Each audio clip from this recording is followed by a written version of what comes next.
আগমন, শুভেচ্ছা স্বাগতম। চট্টগ্রামবাসীর পক্ষ থেকে শুভেচ্ছা।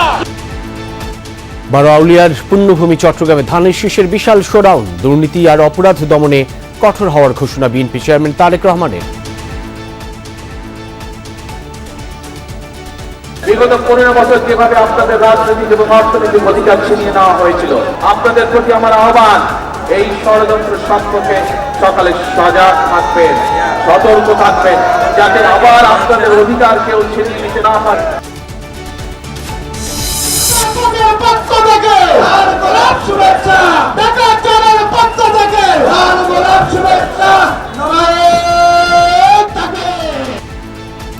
ঢাকায় 10 দলীয় জোটের 3 সমাবেশ, জলাবদ্ধতা নিরসনে ব্যর্থ হলে পচা পানিতে চুবানো হবে মেয়র কাউন্সিলরদের, ভোটের বাক্সে হাত দিলে জ্বলবে আগুন। 12 তারিখে কোনো দুর্বৃত্ত এই যুব সমাজের বুকে যদি হাত দিতে চায়, সেই হাতকে ঘুরিয়ে দিতে হবে।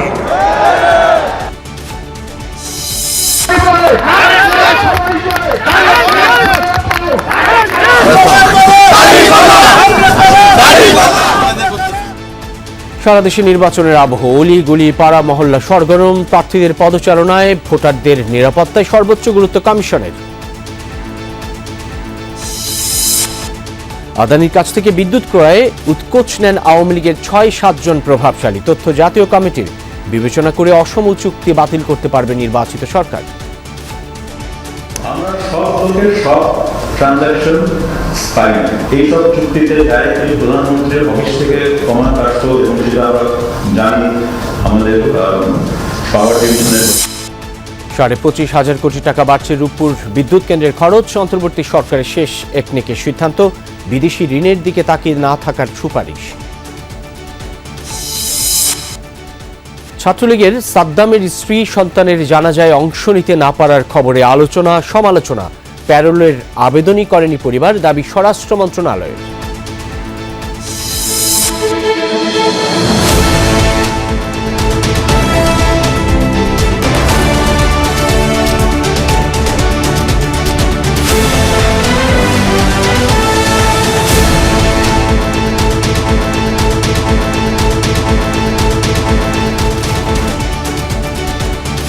আমন্ত্রণ সন্ধ্যার বাংলাদেশে, সঙ্গে আছি আমি সাইফুদ্দিন রবিন।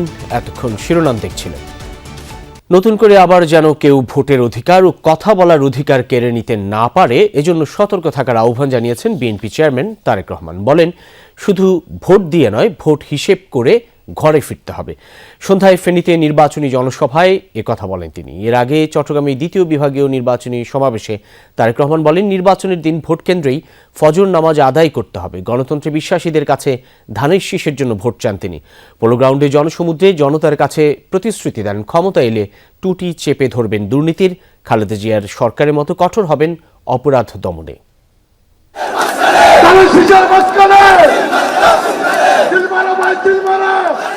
উত্তাল সমুদ্রের পাশে বীর চট্টলার জনসমুদ্র, যারা আজন্ম অদম্য সাহসী, আর যেই মাটি ঐতিহাসিকভাবে প্রতিরোধের তীর্থস্থান। সেই জনপদে প্রায় 21 বছর পর জিয়াউর রহমানের পুত্র তারেক রহমান।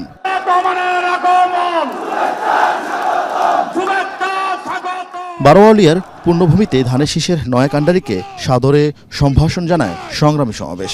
রীতি ভেঙে মঞ্চে ওঠার আগে জনতার সাথে কুশল বিনিময় করেন তারেক রহমানও। কি সমতল, কি পাহাড়, কি ধর্ম, কি বা বর্ণ, আজ যেন চট্টগ্রামের সবার একটাই ঠিকানা, পোলো গ্রাউন্ড ময়দান। কানায় কানায় পরিপূর্ণ হয়ে যায় সভা শুরুর বহু আগে।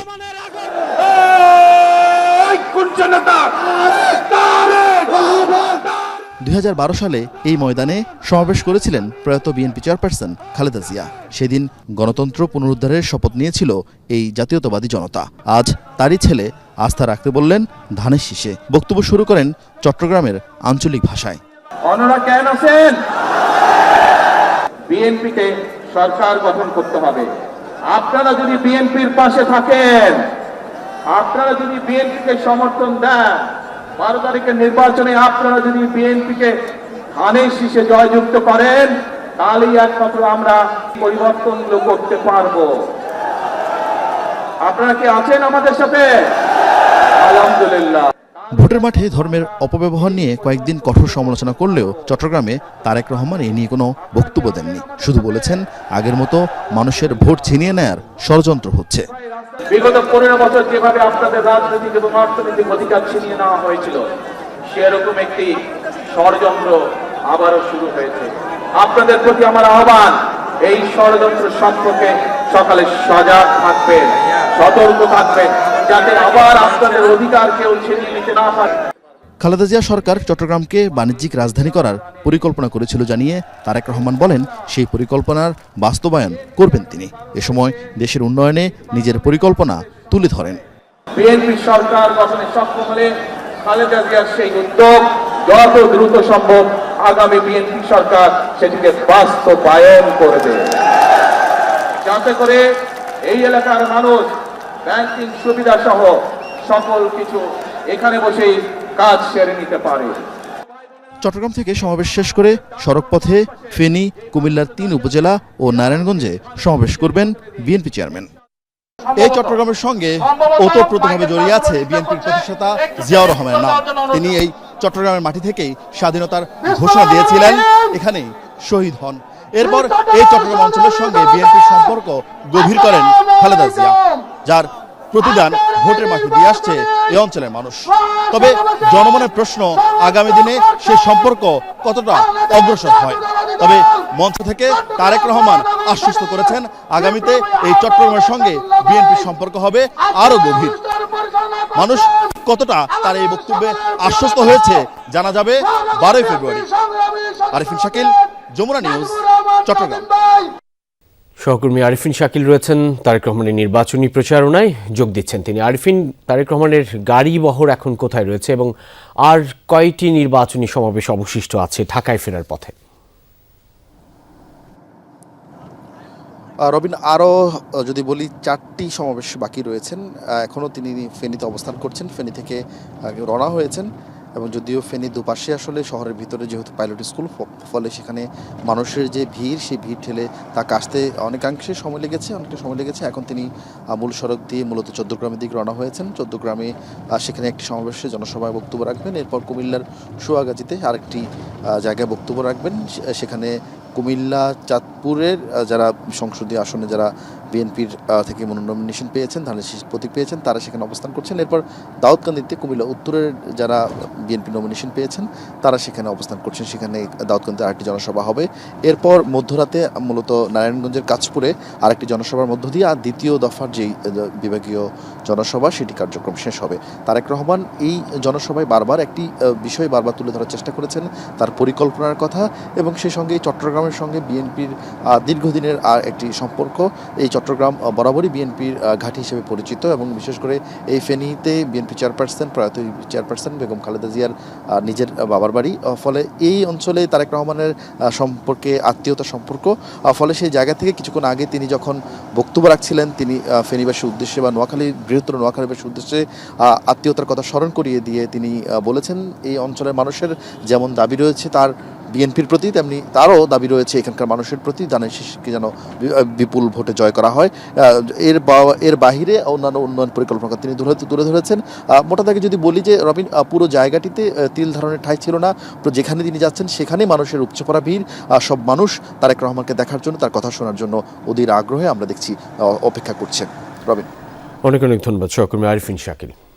দেশের অভ্যন্তরীণ বিষয়ে হস্তক্ষেপ সহ্য করবে না জামায়াত, এমন হুঁশিয়ারি দিয়ে দলটির আমির ডক্টর শফিকুর রহমান বলেন, তারা সকলের সাথে বন্ধুত্ব চায়, তবে অভ্যন্তরীণ বিষয়ে হস্তক্ষেপ নয়। আজ রাজধানী যাত্রাবাড়ি, গ্যান্ডারিয়া ও বকশীবাজারে নির্বাচনী জনসভায় বক্তব্য রাখেন তিনি। বলেন, দেশে আর ফ্যাসিবাদ ফিরতে দেওয়া হবে না। হেরে যাওয়ার ভয়ে কেউ কেউ বাঁকা অন্ধকার গলিতে হাঁটার চেষ্টা করছে বলেও অভিযোগ করেন জামায়াত আমির।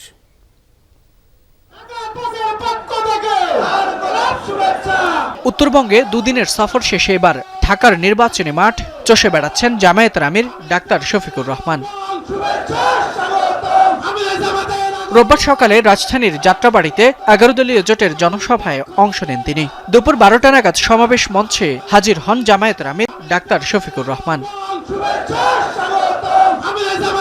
রোববার সকালে রাজধানীর যাত্রাবাড়িতে 11 দলীয় জোটের জনসভায় অংশ নেন তিনি। দুপুর 12টা নাগাদ সমাবেশ মঞ্চে হাজির হন জামায়াতের আমির ডাক্তার শফিকুর রহমান। এ সময় স্লোগানে মুখরিত হয় পুরো এলাকা। প্রধান অতিথির বক্তব্যে তিনি গণভোটে হা জয়যুক্ত করার আহ্বান জানিয়ে বলেন, দেশে আর ফ্যাসিবাদ দেখতে চাই না। যারা জনতার এই মনের ভাষা বুঝতে পারছেন না, জনগণ 12 ফেব্রুয়ারি তাদের এই ভাষা বুঝিয়ে দেবে। দেশে কোনো ফ্যাসিবাদী শাসন কায়েম হবে, দেশের জনগণের অর্থে কিনা অস্ত্র থেকে গুলি তাদের বুকে ছোড়া হবে, আর দেখতে চাই না। এই ফ্যাসিবাদের সকল জড় যদি কেটে দিতে হয়, 12 তারিখ ইনশাআল্লাহ গণভোটে হা বলতে হবে। জামায়াত সরকার গঠন করলে নারীদের নিরাপদ কর্মসংস্থান গড়ে তোলার প্রতিশ্রুতি দেন ডাক্তার শফিকুর। অঙ্গীকার করেন কর্মজীবী নারীদের জন্য ইভিনিং বাস সার্ভিস চালু করার। আমরা কথা দিচ্ছি, ঘরে, চলাচলে এবং কর্মস্থলে 3টা জায়গায় আপনাদের জন্য আমরা ইনশাআল্লাহ সর্বোচ্চ গুরুত্ব দিয়ে নিরাপত্তা নিশ্চিত করব এবং মর্যাদা আপনাদের হাতে তুলে দেব। কোন জালিম আপনাদেরকে আর ইভটিজিং করার দুঃসাহস দেখাবে না। যাত্রাবাড়ির জনসভা শেষে জামায়াতের আমির যোগ দেন গ্যান্ডারিয়ার ধূপখোলা মাঠে। ঢাকা 6 আসনের নির্বাচনী জনসভায় উপস্থিত ছিলেন 11 দলীয় জোটের নেতারা। এ সময় ডাক্তার শফিকুর রহমান বলেন, দেশের অভ্যন্তরীণ বিষয়ে হস্তক্ষেপ সহ্য করবে না জামায়াত। বাংলাদেশের মানুষ যখন মুক্তির সন্ধানে তাদের সিদ্ধান্ত নিতে যাচ্ছে, তখন আমাদের আভ্যন্তরীণ ব্যাপারে অনেকে প্রকাশ্যে হস্তক্ষেপ করছেন। আমরা তাদের প্রতি বিনয়ের সাথে শক্ত কণ্ঠে অনুরোধ জানাবো, মেহেরবানি করে আমাদের আভ্যন্তরীণ বিষয়ে আর নাক গলাতে আসবেন না। এতদিন নাক গলে যে তরল পদার্থ বের হয়েছে, মেহেরবানি করে টিস্যু দিয়ে এখন একটু সামলে নেন। জামায়াতের আমির বলেন, যাদের দলে এত ঋণ খেলাপি প্রার্থী, তারাই বলছে ক্ষমতায় এলে দুর্নীতি মুক্ত করবে। একটা দল শুনলাম ইদানিং বলছেন তাদের হাতে দেশ আসলে তারা নাকি দুর্নীতি নিয়ন্ত্রণ করবেন। যাদের সংসদ সদস্য 39 জন গুরুতর ঋণ খেলাপি, কায়দা করে তাদেরকে বানানো হয়েছে ক্যান্ডিডেট, তারা বাংলাদেশের মানুষকে দুর্নীতিমুক্ত করবেন। আল্লাহ। এরপর জামায়াতের আমির যান ঢাকা 7 আসনের আলিয়া মাদ্রাসা মাঠের নির্বাচনী জনসভায়। গণভোটে হাঁ ও দাড়িপাল্লার পক্ষে ভোট চান তিনি। ফয়সাল মাহমুদ, যমুনা নিউজ, ঢাকা। আসন্ন জাতীয় নির্বাচনে সারা দেশে জমে উঠেছে প্রার্থীদের প্রচারণা। সকাল থেকেই ব্যস্ত সময় কাটাচ্ছেন প্রার্থী ও কর্মী সমর্থকরা। পাড়া মহল্লা উলিগুলি চষে বেড়াচ্ছেন তারা। শুনছেন ভোটারদের সমস্যার কথা, দিচ্ছেন নানা প্রতিশ্রুতি। শহর থেকে গ্রাম, সারা দেশ জুড়েই ত্রয়োদশ জাতীয় সংসদ নির্বাচনের প্রচারণা। বিরামহীন পথসভা, গণসংযোগ, লিফলেট বিতরণ ও উঠান বৈঠকে ব্যস্ত প্রার্থী, কর্মী ও সমর্থকরা। ঠাকুরগাঁও 1 আসনে বিএনপি প্রার্থী দলের মহাসচিব মির্জা ফখরুল ইসলাম আলমগীর বনুয়াগাঁও এলাকায় পথসভা করেন। বিজয়ী হলে দেশ ও মানুষের উন্নয়নে কাজ করার প্রতিশ্রুতি দেন তিনি। আমরা মানুষের কল্যাণ করতে চাই, এই দেশে উদারপন্থী গণতন্ত্র চাই, নির্বাচনের মাধ্যম দিয়ে সরকার গঠন করতে চাই এবং মানুষকে কথা বলার অধিকার দিতে চাই। খুলনা মহানগরের 30 নম্বর ওয়ার্ডে রূপসা স্ট্যান্ড রোড থেকে নির্বাচনী পথসভা শুরু করেন খুলনা 2 আসনের বিএনপি প্রার্থী নজরুল ইসলাম মঞ্জু। আমাদের নেতা তারেক রহমান, তিনি বাংলাদেশে পা দিয়ে বলেছেন আই হ্যাভ এ প্ল্যান। তিনি একটা পরিকল্পনা নিয়ে আসছেন, সেই পরিকল্পনা নিয়ে একটি সমৃদ্ধ বাংলাদেশ গঠন করবেন। সেখানে জামাতের কোনো জায়গা নেই। খুলনা 3 আসনের প্রার্থী রকিবুল ইসলাম বকুল দৌলতপুর বাজার থেকে শুরু করেন প্রচারণা। অংশ নেন লিফলেট বিতরণ ও পথসভায়। নির্বাচনী প্রচারণায় রাজশাহী 2 আসনের বিএনপি প্রার্থী মিজানুর রহমান মিনু বলেন, গত 17 বছর ভোট দিতে পারেনি মানুষ, তাই এবার ভোট দিতে মানুষের ব্যাপক আগ্রহ। ধানের শীর্ষের জনসভায় আমাদের দলের চেয়ারম্যান রাশেতে আসবে, বরেন্দ্রভূমি মাটির সন্তানেরা, হযরত শাহ মখদুম রূপসমাদের সন্তানেরা সবাই এই জনসভায় অংশগ্রহণ করবে। সিলেটের আখালিয়া ঘাট এলাকায় গণসংযোগ করেন বিএনপি প্রার্থী খন্দকার আব্দুল মুক্তাদির। সিলেটের উন্নয়নের জন্য আগামী দিনে আমাদের সবথেকে বড় প্রায়োরিটি, অগ্রাধিকার হবে সরকারি সহায়তায় শিল্প স্থাপন করে কর্মসংস্থানের ব্যবস্থা করা। ফরিদপুরে নির্বাচনী এলাকায় গণসংযোগ করেছেন চৌধুরী নাও ইউসুফ। বলেন, মানুষ এখন বিএনপিকে ভোট দিতে চায়, বিএনপির এমপিকে চায়। আগের বারের মতো এবার নির্বাচন হবে না এবং তারা বুঝছে এবং তারা ভোট দেওয়ার জন্য খুবই উদ্গ্রীব। নরসিংদীতে গণসংযোগ ও উঠান বৈঠক করেছেন খায়রুল কবির খোকন। নির্বাচিত হলে মেডিকেল কলেজ ও বিশ্ববিদ্যালয় সহ বিভিন্ন প্রতিশ্রুতি দেন তিনি। জনগণের যে মৌলিক দাবিগুলি সবগুলি রয়েছে, অনেক কৃষি, স্বাস্থ্য, আমাদের শিক্ষা, আমাদের সমস্ত কিছু এর মধ্যে রয়েছে। সালোয়াগ্রামে পথসভা করেছেন খুলনা ৫ আসনের জামাত প্রার্থী মিয়া গোলাম পরোয়ার। তিনি বিএনপির বিরুদ্ধে ফ্যামিলি কার্ড বিতরণের নামে প্রতারণা ও আচরণবিধি লঙ্ঘনের অভিযোগ করেন। নিঃস্বার্থভাবে যারা দেশকে ভালোবাসে তারা আর ওই চাঁদাবাজ, মস্তানি, খুনি, হিন্দুদের সম্পত্তি দখলকারীদেরকে আর ভোট দিতে চায় না। পঞ্চগড়ে নির্বাচনী প্রচারণায় অমরখানা ইউনিয়নের বিভিন্ন এলাকায় গণসংযোগ ও উঠান বৈঠক করেন 11 দলীয় জোটের প্রার্থী সার্জিস আলম। বলেন, পূর্ব নির্ধারিত হেভিওয়েটের যে চিন্তা বা কনসেপ্ট, এটা আর এই বাংলাদেশে টিকবে না।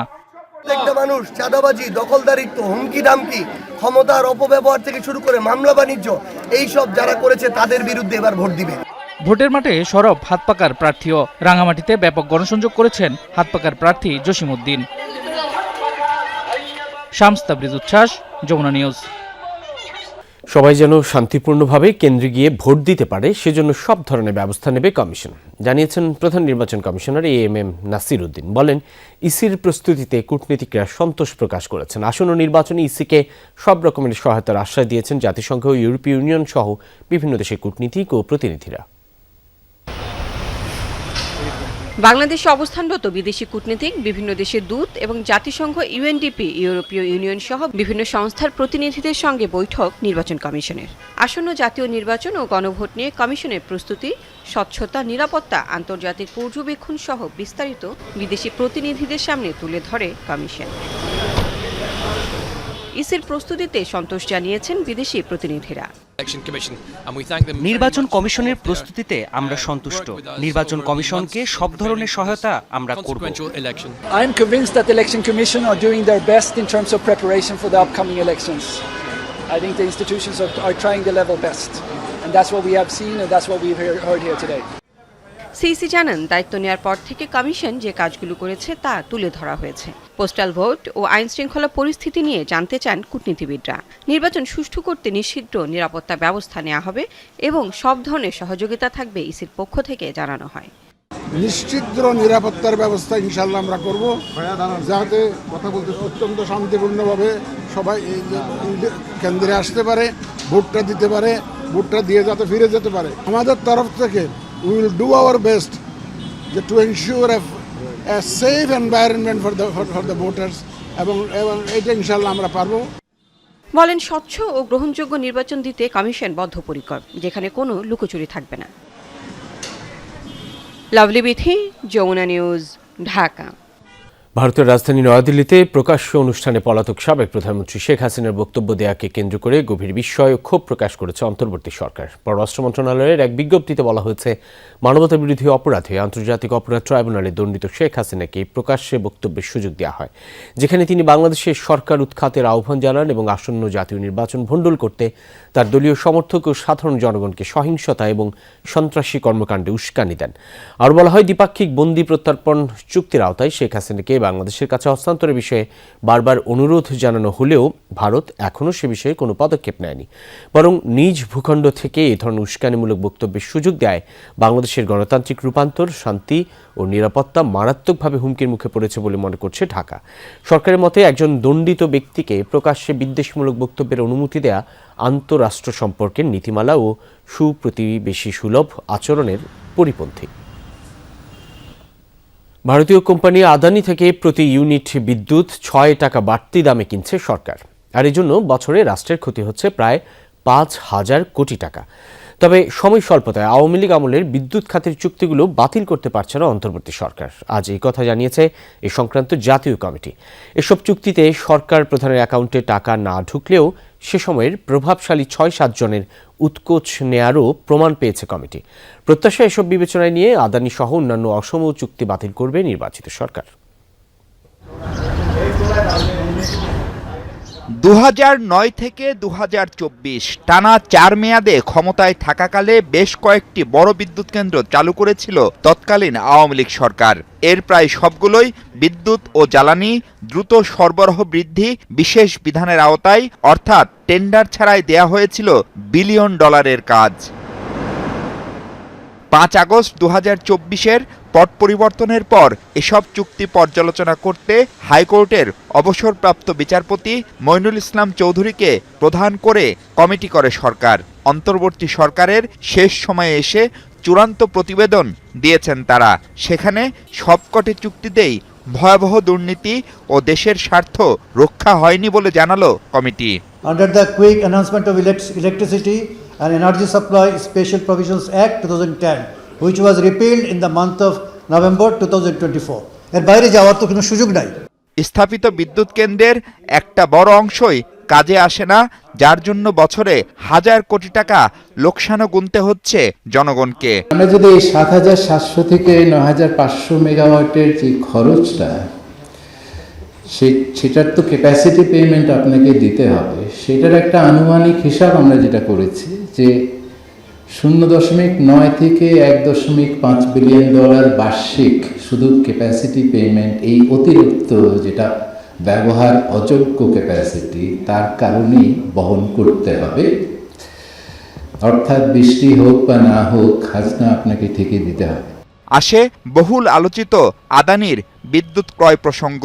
এই চুক্তিতে দেশের স্বার্থ রক্ষা তো হয়নি, বরং প্রচলিত দামের চেয়ে অনেক বেশি অর্থ দিয়ে তা কিনেছে আগের সরকার। আর এর ফলে সে সময়ের অনেকেই সরাসরি আর্থিক সুবিধা নিয়েছে, এমন প্রমাণ পাওয়ারও দাবি করছে কমিটি। আমরা সব লোকের সব ট্রানজাকশন পাই না। ফর এক্সাম্পল, খুব সম্ভবত যেহেতু এইসব চুক্তিতে ডাইরেক্টলি প্রধানমন্ত্রীর অফিস থেকে কমান্ড আসতো এবং সেটা আমরা জানি আমাদের পাওয়ার ডিভিশনের লোকেদের সঙ্গে কথা বলে, কিন্তু প্রধানমন্ত্রীর অ্যাকাউন্টের কিছু পাওয়া যায় না, কারণ সেগুলো অনেক লুকানো থাকে। আমরা পেয়েছি যারা ডাইরেক্টলি চুক্তির সঙ্গে জড়িত ছিল, সই করেছে, এবং আপনার যদি অ্যামাউন্ট জানতে চান, আমার মনে হয়, আমার এক্স্যাক্টলি খেয়াল নাই, কয়েক মিলিয়ন ডলারের মতন লেনদেন হয়েছে, এবং যারা ওই 7-8 জন লোকের এখানে জড়িত ছিল, কিন্তু এর থেকে বেশি বলা উচিত না আমাদের। যদিও সুপারিশে আদানির সাথে চুক্তি বাতিলের কথা স্পষ্ট করেনি কমিটি। প্রশ্ন আসে, ইচ্ছাকৃত কালক্ষেপণ করে কি চুক্তি বাতিলের সম্ভাব্য ঝুঁকি পরবর্তী সরকারের কাছে ছেড়ে দেওয়া হলো? যদি আমাদের আন্তরিকতার অভাব থাকতো তাহলে তো আপনার আগে দিলাম দুটো রিপোর্ট, মানে আদানির জন্য সেপারেট রিপোর্ট আর অন্য যেসব পাওয়ার পার্সেস এগ্রিমেন্টস তার জন্য সেপারেট রিপোর্ট, আর এখন দিলাম ফাইনাল রিপোর্ট। আপনি শুনেন, ইংরেজিতে একটা কথা আছে, একটা ম্যাক্সিম আছে, ইটস ইজিয়ার সেড দেন ডান। বলা সহজ, করা কঠিন, কাজ করে দেখেন। কথা শুনেন, আরেকটা কথা আছে, শুনেন আরেকটা কথা আছে ইংরেজিতে, action speak louder than words. আমাদের কাজই কথা বলছে। You have monitored our work, and by monitoring our work, review work, you have definitely formed an impression about the efficiency and capability of this review committee. আদানির সাথে চুক্তি বাতিল করলে load shedding বাড়ার শঙ্কা রয়েছে, তাই জনগণকে সাময়িক কষ্ট সহ্য করার প্রস্তুতি নেওয়ারও পরামর্শ দিয়েছে কমিটি। মাহফুজ মিশু, যমুনা নিউজ, ঢাকা। কোনো মন্ত্রণালয় প্রকল্প বাস্তবায়নে ভালো করলেই তাকে বেশি বরাদ্দ দেওয়ার প্রবণতা ভাঙতে হবে আগামী সরকারকে। রাজনৈতিক মারপ্যাচের চেয়ে গুরুত্ব দিতে হবে দীর্ঘমেয়াদী পরিকল্পনাকে। নজরদারি লাগবে প্রশাসনে। এডিপি বাস্তবায়নের এমন নানা সুপারিশ রেখে যাচ্ছে অন্তর্বর্তী সরকার। নির্বাচনের আগে শেষ একনেক সভায় পরিকল্পনা উপদেষ্টা বললেন, বিদেশি ঋণের জন্য মুখিয়ে থাকলে বাংলাদেশের অর্থনীতি কখনোই স্বনির্ভর হবে না। অন্তর্বর্তী সরকারের আমলে একনেক সভা ছিল একটু আলাদা। কাগজপত্রে বাড়তি সতর্কতা, বড় বড় ঘোষণা নয়, বরং কোন প্রকল্প এখনই দরকার তা ছিল আলোচনার কেন্দ্রে। রাজনৈতিক চাপ কম থাকায় বরাদ্দ কাটছাঁটো হয়েছে নির্দ্বিধায়। তবে প্রশাসনিক জড়তা, আগের প্রকল্পের বোঝা আর সময় স্বল্পতার চ্যালেঞ্জ ছিল ডক্টর ইউনূস সরকারের দায়িত্বের পুরো সময় জুড়েই। রোববার অন্তর্বর্তী সরকারের শেষ একনেক সভায় কিছুটা চমক ছিল। নির্বাচনের তফসিল ঘোষণা হয় দুটি সম্ভাব্য সভাকে কমিয়ে আনা হয় একটিতে। ফলে এই দিন প্রকল্পের সংখ্যা দাঁড়ায় 25-এ, ব্যয় ধরা হয় প্রায় 46,000 কোটি টাকা।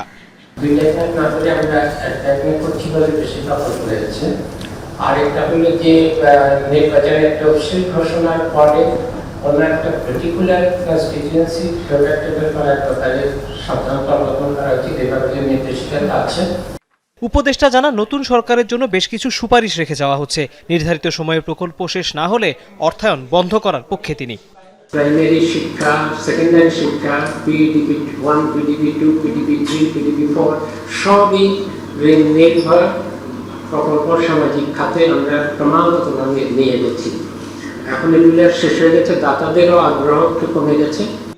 এ সময় শুধু ডলারের বিনিময় মূল্য সমন্বয়ের জন্য রূপপুর পারমাণবিক বিদ্যুৎ কেন্দ্রের ব্যয় বৃদ্ধি নিয়ে প্রশ্ন তোলেন সাংবাদিকরা। 10-12 বিলিয়ন ডলারের প্রকল্প যত বেশি দেরি হয় তত আমাদের ক্ষতি হয়, কারণ আমরা ঋণ পরিশোধ শুরু করে দিয়েছি।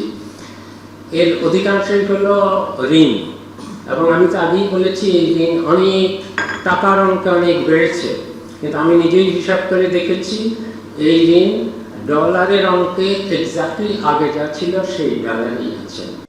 নির্দলীয় তত্ত্বাবধায়ক সরকারের আওতায় এর আগেও উপদেষ্টার দায়িত্ব পালন করেছেন ডক্টর ওয়াহিদুদ্দিন মাহমুদ। জানালেন, অর্থনীতির গুরুত্ব মাথায় রেখে প্রতিবার দায়িত্ব পালন করেছেন তিনি।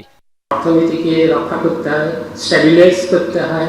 রপ্তানি বন্ধ হয়ে গেছে, সেটা প্রতিষ্ঠানে একদম নীতিগত হলে তাও নিতে হবে। তৌহিদ হোসেন, যমুনা নিউজ, ঢাকা। রাজধানীতে জমজমাট চতুর্থ দিনের নির্বাচনী প্রচারণা। সকাল থেকে বিভিন্ন পাড়া মহল্লায় গণসংযোগে নেমেছে বিএনপির প্রার্থীরা। ঢাকার অন্যতম সমস্যা চাঁদাবাজি, ফুটপাত দখল, মাদক, কিশোর গ্যাংয়ের সমাধানের পথ খুঁজছেন সভায়। বলছেন, নির্বাচিত হলে নিজের এলাকাকে আদর্শ এলাকা হিসেবে পরিণত করবেন তারা। মতিঝিল, শাহবাগ, রমনা, পল্টন ও শাহজাহানপুর নিয়ে ঢাকা ৮। দুপুর থেকেই নিজ নির্বাচনী আসন শাহজাহানপুরে বিএনপির প্রার্থী মির্জা আব্বাসের প্রচারণা। ভোটারদের মনে করিয়ে দেন, পুরো এলাকার যুব সমাজকে ধ্বংস করে দিয়েছে মাদক ও চাঁদাবাজি। এমন বাস্তব সমস্যার সমাধান করবে বিএনপি। দাবি করেন, অনেক দলই সমস্যা সমাধানের নামে অগণতান্ত্রিক কথা বলছে। এরা আর্টিফিশিয়াল ইন্টেলিজেন্স দিয়ে অনেক কিছু তৈরি করছে। এরা বট বাহিনী দিয়ে সোশ্যাল মিডিয়া ভরিয়ে ফেলেছে। আর এরা যে মিথ্যা কথা বলে, এই শ্রেণীর লোকগুলি মিথ্যা কথা বলে, জাতির সামনে এটা পরিষ্কার। এর আগে সকালে মিরপুরের পল্লবী এলাকায় প্রচারণা চালান ঢাকার 16 আসনের ধানের শীষের প্রার্থী আমিনুল হক। বলেন, নির্বাচনে জয় পেলে মাদক, চাঁদাবাজি আর কিশোর গ্যাং উৎপাটনই হবে প্রধান এজেন্ডা। এ সময় তিনি যশোরের ছাত্রলীগ নেতার স্ত্রী সন্তানের মৃত্যুর পরেও তাকে প্যারোলে মুক্তি না দেওয়ার নিন্দা জানান। আমাদেরও অনেক ভাইদের বাবা মা মারা গিয়েছে, তাদেরকে কিন্তু প্যারোলে মুক্তি দেওয়া হয়নি। বাট আমরা সেই অমানবিক রাষ্ট্র আর দেখতে চাই না। আমি চাই আমার বাংলাদেশ হবে একটি মানবিক বাংলাদেশ। আমরা আশা করব আমাদের যারা পুলিশ প্রশাসন বা আইন শৃঙ্খলার দায়িত্ব রয়েছেন, সবার আগে মানুষ এবং সবার আগে আমার বাংলাদেশ এবং সবার আগে হচ্ছে আমার মানবিকতা। ঢাকা 14 আসনের সাভারের দ্বীপ ইউনিয়ন কাউন্দিয়ায় জনসংযোগ করেছেন বিএনপির আরেক প্রার্থী ইঞ্জিনিয়ার সানজিদা ইসলাম তুলি। রাজধানীর এত কাছের এই ইউনিয়নে যাওয়া আসার একমাত্র উপায় নৌকা। নির্বাচিত হলে সেই সমস্যা সমাধানের আশ্বাস তার। প্রথমেই এই কাজটা করবো ইনশাল্লাহ, যে ব্রিজটা যেন করতে পারি। এটার অনেকগুলো প্রসেস অলরেডি এগিয়ে আছে। গণভোট নিয়ে অবস্থান অবশ্যই হ্যাঁ এর পক্ষে, যেহেতু আমরা সবাই সংস্কার চাই, এবং এই গণভোট নিয়ে আমাদের দল থেকেও বলা হয়েছে যে আমরা হ্যাঁ এর পক্ষে। এদিকে রাজধানীর উত্তরায় গাওয়াইর বাজার এলাকায় গণসংযোগ করেছেন ঢাকা 18 আসনের বিএনপির প্রার্থী SM জাহাঙ্গীর হোসেন। আমরা মানুষকে নিরাপত্তা দিব, মানুষের যে কল্যাণকর যে কাজে সেই কাজে আমরা সহযোগিতা করব, এবং এই যে বিগত দিনে যে সেবা থেকে তারা বঞ্চিত হয়েছে, বিগত সেবাগুলো আমরা তাদেরকে ফেরত দিতে পারবো না, কিন্তু আমরা আগামী থেকে যাতে সেবাটা যাতে প্রপারলি তারা পায় সেই ব্যবস্থা আমরা করব। ধানের শীষে ভোট পেতে নিজ নিজ এলাকার সমস্যা চিহ্নিত করে সে অনুযায়ী প্রতিশ্রুতি দিচ্ছেন বিএনপির প্রার্থীরা। আল আমিন হক, যমুনা নিউজ, ঢাকা। চলছে জমজমাট এক নির্বাচনের প্রস্তুতি। প্রচারণা সরগরম রাজনীতির মাঠ। স্বতন্ত্র প্রার্থীরাও জোর কদমে চালাচ্ছেন প্রচারণা। অন্য প্রার্থীরাও নানান প্রতিশ্রুতি নিয়ে ঘুরছেন ভোটারদের দ্বারে দ্বারে। কম বেশি সবারই বিভিন্ন অভিযোগ থাকলেও সুষ্ঠু ভোট নিয়ে বেশ আশাবাদী সব প্রার্থী। দেশ জুড়ে পুরো দমে শুরু হয়ে গেছে নির্বাচনী আবহ। ঢাকার প্রতিটি আসনেও প্রার্থীরা সকাল সন্ধ্যা ঘুরছেন ভোটারদের দ্বারে দ্বারে, শুনছেন সমস্যাগুলো, দিচ্ছেন নানান প্রতিশ্রুতি। সকাল থেকে ঢাকার 10 দলীয় জোট এবং স্বতন্ত্র প্রার্থীরাও ব্যস্ত প্রচারণায়। গতকালই নিজের ৬ দফা ইশতেহার ঘোষণা করেছেন ঢাকা ৯ আসনের স্বতন্ত্র প্রার্থী তাসনিম জারা। সকাল থেকে খিলগাঁওয়ে গণসংযোগ করেছেন তিনি। গ্যাস, সড়ক এবং পানি সহ নানাবিধ সমস্যা সমাধানে নিজের পরিকল্পনার কথা জানান ভোটারদের। গতকালে আমাদের ইশতেহারে কিন্তু নিরাপত্তার বিষয়টা আমরা অ্যাড্রেস করেছি। বাস্তবিক যে পরিকল্পনা আমাদের, যেটা আমরা বাস্তবায়ন করতে পারবো এমন পরিকল্পনাগুলোই আমরা দিয়েছি এবং আমাদের ইশতেহারটা একেবারেই মাঠ থেকে উঠে আসা, মানুষের যে চাওয়া পাওয়া, একদম ভেতরের যে আকাঙ্ক্ষাগুলো সেগুলো আমরা প্রতিফলন করার চেষ্টা করেছি। এদিকে বিএনপি থেকে বেরিয়ে ঢাকা ১৪ আসনে স্বতন্ত্র প্রার্থী হিসেবে লড়ছেন সৈয়দ আবু বকর সিদ্দিক সাজু। প্রচারণাও চালাচ্ছেন জোরে সোরে। সকালে গণসংযোগ করেন তিনিও। আশা ব্যক্ত করেন জনগণের ভোটেই জয়ী হবেন তিনি। মিরপুরের সন্তান হিসাবে এলাকাবাসী একজন নির্দলীয় প্রার্থী হিসেবে আমাকে নির্বাচিত করলে আমার যে পরিকল্পনা আছে আগামী মিরপুর এই যে নতুন ভোটার তরুণ প্রজন্ম তাদের মেধাকে কাজে লাগিয়ে আমরা একটি গ্রিন মিরপুর, ক্লিন মিরপুর, একটি বাসযোগ্য আদর্শ মিরপুর হিসেবে রাজধানীর বুকে মিরপুরকে প্রতিষ্ঠা করব। এদিকে ঢাকার বিভিন্ন আসনে 10 দলীয় জোটের প্রার্থীরাও জমিয়ে তুলেছেন প্রচারণা। ঢাকার 8 আসনে জনগণের কাছে গিয়ে কুশল বিনিময় করে ভোট চাইছেন 10 দলীয় জোটের প্রার্থী নাসির উদ্দিন পাটোয়ারি। তবে নিরাপত্তা নিয়ে কিছু শঙ্কার কথা জানালেন তিনি। ঢাকা 11 আসনেও ভোটারদের সঙ্গে গণসংযোগ চালাচ্ছেন এনসিপির নাহিদ ইসলাম। নির্বাচনের আচরণবিধি নিয়ে অসন্তোষ জানিয়ে তিনি বলেন, নির্বাচনকে প্রভাবিত করা যাবে না। বিভিন্ন প্রার্থীদের ভুয়া প্রতিশ্রুতি মানুষ বোঝে বলেও মন্তব্য করেছেন তিনি। কৃষি কার্ড বা এই ধরনের কার্ড এগুলো তো মানুষ অলরেডি বুঝে গেছে যে এগুলো একটা ভুয়া ব্যাপার, এগুলো একটা প্রতারণা। আমরা শেখ হাসিনা তো 10 টাকায় চাল খাওয়ানোর কথা বলেছিল। কৃষি কার্ডগুলো কিন্তু আগে থেকেই দেওয়া হচ্ছে, এমন না সরকারে আসলে তারা দিবে বলতেছে। বিভিন্ন এলাকায় দেখবেন তারা এখন থেকে এটা দিচ্ছে, এই টাকাটা নিজেদের টাকা দিয়ে তারা দিতেছে। এই টাকা তারা কোথায় পাচ্ছে? কোথাও আমাদেরকে ডিম মারতেছে, কোথাও ময়লা পানি মারতেছে। যুবদলের কর্মীদেরকে বিভিন্ন জায়গায় দাঁড় করিয়ে রাখছে, যে বিভিন্ন জায়গায় হকি স্টিক, তারপরে স্ট্যাম্পগুলো ব্যাপক হারে বিক্রি হচ্ছে এবং তাদের যে কনভয়গুলো রয়েছে, কনভয়গুলোর মধ্যে আপনারা যখন চেক করবেন সেখানে হকি স্টিক কিন্তু এবং স্ট্যাম্পগুলো পাওয়া যাবে, অর্থাৎ ওনাদের ভিতর থেকে কিন্তু আমরা ইনফরমেশন পাচ্ছি। নানান অভিযোগ থাকলেও সুষ্ঠু নির্বাচন নিয়ে বেশ আশাবাদী প্রার্থীরা। ত্রয়োদশ সংসদ নির্বাচনে প্রচারণা চলবে 10 ফেব্রুয়ারি সকাল 8টা পর্যন্ত।